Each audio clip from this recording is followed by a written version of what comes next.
Hello everyone, welcome to my YouTube channel Reema Science Point. आज हम आपको बताएंगे नर्वस सिस्टम के बारे में। इससे पहले हम ब्रेन के बारे में आपको बता चुके हैं, क्योंकि nervous system containing 3 types of nervous system या 3 types of part, which first one is central nervous system, जिसमें ब्रेन और स्पाइनल कॉर्ड आता है। ब्रेन के बारे में हमने अपने पहले वाले लेक्चर में आपको बताया था कि ब्रेन आपका किस तरीके से 3 पार्ट्स में डिवाइडेड होता है, फोर ब्रेन, मिड ब्रेन और हाइंड ब्रेन। तो अगर ब्रेन के बारे में आपको जानना है तो आप मेरा पिछला लेक्चर देखिए। इसके बाद बात करते हैं सेंट्रल नर्वस सिस्टम में आता है स्पाइनल कॉर्ड। स्पाइनल कॉर्ड का मेन फंक्शन क्या होता है कि ये क्या करता है, एक तो जो मेडुला, जो ब्रेन का हमारा पार्ट होता है, और ब्रेन में भी किसका, हाइंड ब्रेन का जो पार्ट होता है, यानी कि मेडुला ओब्लिगेटा, उससे ये क्या करता है, उससे स्पाइनल कॉर्ड हमारा जुड़ा रहता है। और जो स्पाइनल कॉर्ड है वो एक इस तरीके से एक वर्टिब्रल कॉलम होता है लाइक दिस, और इसके अंदर हमारा क्या होता है, स्पाइनल कॉर्ड होता है।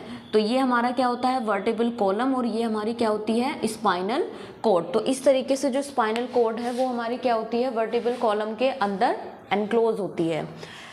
अगर हम स्पाइनल कॉर्ड की बात करें तो इसका क्या फंक्शन होता है, स्पाइनल कॉर्ड एक तो क्या करती है कि हमारा जो एक तरीके से स्टिमुलाई है, यानी कि जो रिस्पॉन्सेज है, वो क्या करती है, स्पाइनल कॉर्ड ही लेके जाती है with the help of nerves की हेल्प से। कहाँ लेके जाती है, सिग्नल को ब्रेन तक पहुंचाती है। तो इसलिए सेंट्रल नर्वस सिस्टम में हमारा ब्रेन और स्पाइनल कॉर्ड दोनों आते हैं। दूसरा, स्पाइनल कॉर्ड क्या करती है, ये रिफ्लेक्स एक्शन में भी हेल्प करती है। किसमें, रिफ्लेक्स एक्शन में।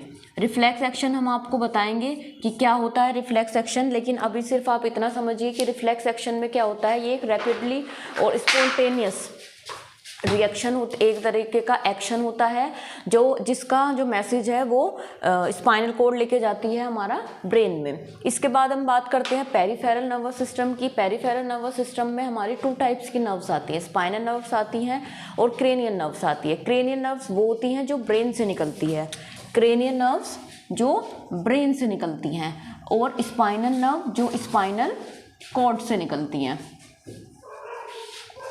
जो क्रेनियल नर्व्स होती हैं वो 12 होती हैं पेयर में, और स्पाइनल नर्व होती हैं वो 31 होती हैं पेयर में।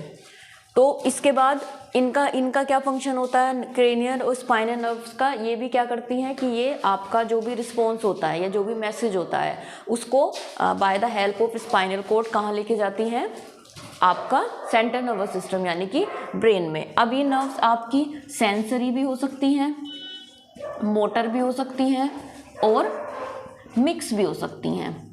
तो सेंसरी का मतलब क्या होता है, सेंसरी का मतलब ये होता है कि आपका जो ऑर्गन है वहाँ से मैसेज कहाँ जा रहा है, आपका ये मैसेज कहाँ लेके जा रही है, सेंट्रल नर्वस सिस्टम में, यानी कि आपका ब्रेन में। दूसरा, मोटर क्या होता है, मोटर नर्व्स का क्या फंक्शन होता है कि ये आपका ब्रेन से मैसेज कहाँ लेके जा रही हैं, ऑर्गन तक। और मिक्स का क्या काम होता है, मिक्स दोनों काम करती है, बोथ सेंसरी एंड मोटर। तो इनको हम डिटेल में समझेंगे, सेंसरी मोटर को, जब हम रिफ्लेक्स एक्शन के बारे में बात करेंगे। इसके बाद हमारा आता है autonomous nervous system. Autonomous nervous system में क्या होता है, ये भी 2 टाइप्स का होता है, सिंपैथिक और पैरासिम्पैथिक। सिंपैथिक में क्या होता है कि ये एक मतलब मेनली बेस्ड होता है ये हार्मोन्स पे, और ये एड्रेनेलिन हार्मोन का रिलीज करता है, जिससे क्या होता है जो इंटरनल ऑर्गन है उनकी एक्टिविटी इंक्रीज हो जाती है। लाइक जैसे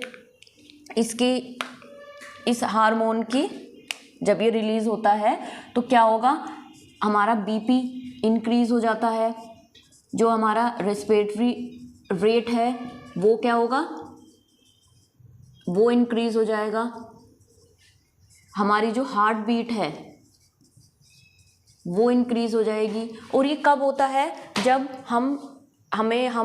हमारी कैसी कंडीशन होती है, जब हम फियर में होते हैं या एंगर में होते हैं।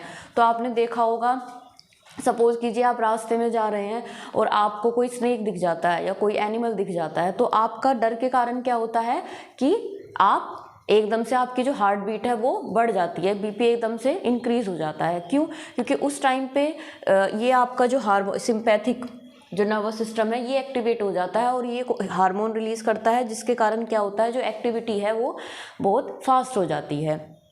अगर हम पैरासिम्पैथिक की बात करें तो इसमें क्या होता है, जो एक्टिविटी है इंटरनल ऑर्गन की वो क्या हो जाती है, डिक्रीज हो जाती है। तो इसमें आपका क्या होगा, आपका इसका जस्ट ये अपोजिट है सिंपैथिक का, बीपी डिक्रीज हो जाएगा, रेस्पिरेटरी रेट जो है वो भी डिक्रीज हो जाएगा और जो हमारी हार्ट बीट है वो भी कैसी हो जाएगी, कम हो जाएगी। तो नर्वस सिस्टम में हमने क्या समझा कि central nervous system, peripheral nervous system और ऑटोनोमस नर्वस सिस्टम। तो सेंट्रल नर्वस सिस्टम में हमने आपको बताया ब्रेन और स्पाइनल कॉर्ड होते हैं। ब्रेन का हमने आपको फंक्शन बताया, स्पाइनल कॉर्ड का हमने आपको फंक्शन बताया। पेरिफेरल नर्वस सिस्टम में आती है हमारी नर्व्स, स्पाइनल और क्रेनियल नर्व्स, तो जो कि क्या करती हैं, मैसेज को लेके जाती हैं कहाँ तक, ब्रेन तक। इसमें भी वो सेंसरी भी हो सकती हैं, यानी कि ऑर्गन से सेंट्रल नर्वस सिस्टम को जो मैसेज लेके जा रही है। मोटर भी हो सकती है, यानी कि जो नर्व्स ब्रेन से ऑर्गन तक मैसेज लेके आ रही हैं। और मिक्स में क्या होंगी, सेंसरी भी हो सकती हैं और मोटर भी हो सकती हैं। इसके बाद ऑटोनोमस नर्वस सिस्टम में सिंपैथिक और पैरासिम्पैथिक हमने बताया, जो एक दूसरे के बिल्कुल रिवर्स होते हैं, अपोजिट होते हैं और बेस्ड ऑन द हार्मोन्स पे बेस्ड होते हैं।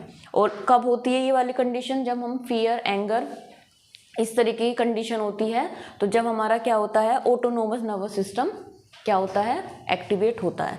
तो ये था नर्वस सिस्टम। अपने नेक्स्ट लेक्चर में मैं आपको बताऊंगी रिफ्लेक्स एक्शन के बारे में। Thank you.